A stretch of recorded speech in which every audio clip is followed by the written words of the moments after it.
Hi and welcome back everyone to week 5 of our athletic scheme of work. Today we're going to look at 2 warm-up games, then leading into the technical details so that you can help the children further before using 2 main events as part of your sports day. We're on week 5, so we're looking at 2 throwing events, the shot put and the heave. Before we make a start, add your favourite event in the comments below. Our first games are for the shot put.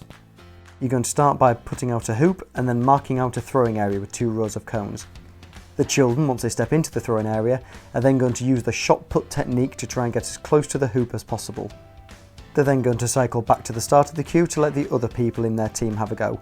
Whoever has the most balls in the hoop at the end of the throws is the winner. Whilst the children are playing the game, you're going to share the technique of how to throw the shot put effectively. There's 3 different phases. Phase 1 is the setup. They're going to hold the put between their jaw and their fingers, keeping their elbow nice and high.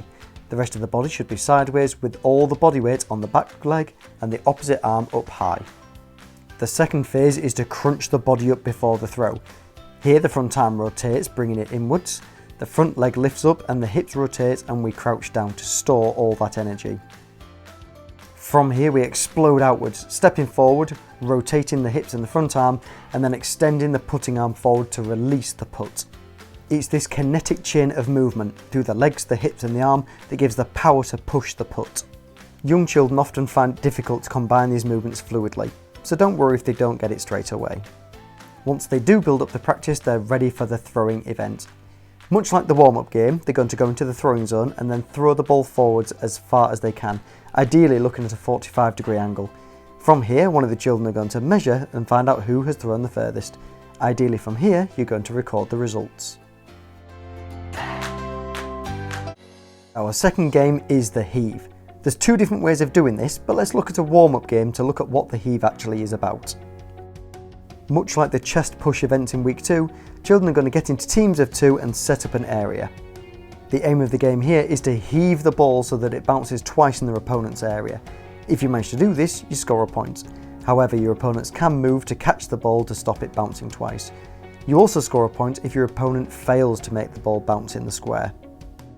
The game's really easy to set up and play, so give children plenty of time to practice the normal heave and the reverse heave.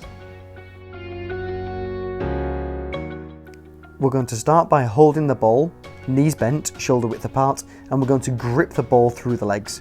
Here we need to look forwards and maintain a straight back.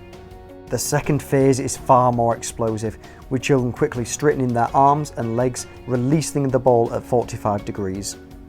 Encourage children to experiment with releasing the ball at different trajectories and increasing the speed at which they straighten their legs and swing up their arms. The setup of the backwards heave is exactly the same. Looking forward, legs bent, shoulder width apart, with the ball gripped through their legs.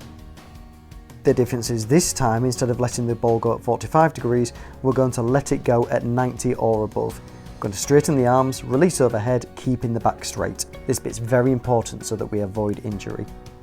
This will be such a novelty movement for a lot of the children, so be patient because it'll take a lot of time for them to get any kind of distance on the ball. When it comes to sports day or the actual event itself, you're going to have the throwing line like we did before, and then children are going to pick which heave they want to do, the normal one or the backwards heave. Working in partners means that as the ball travels through the air, your partner can quickly put down a cone which marks where the ball first landed before the multiple bounces. Here we can measure how far the heave is made and record the score. Thank you for watching everyone. I hope that you enjoyed this week's video. If you did, then please like and then share the video with anybody else that you feel would benefit from it. And as always, remember to subscribe so that you can catch next week's video. I'll see you then.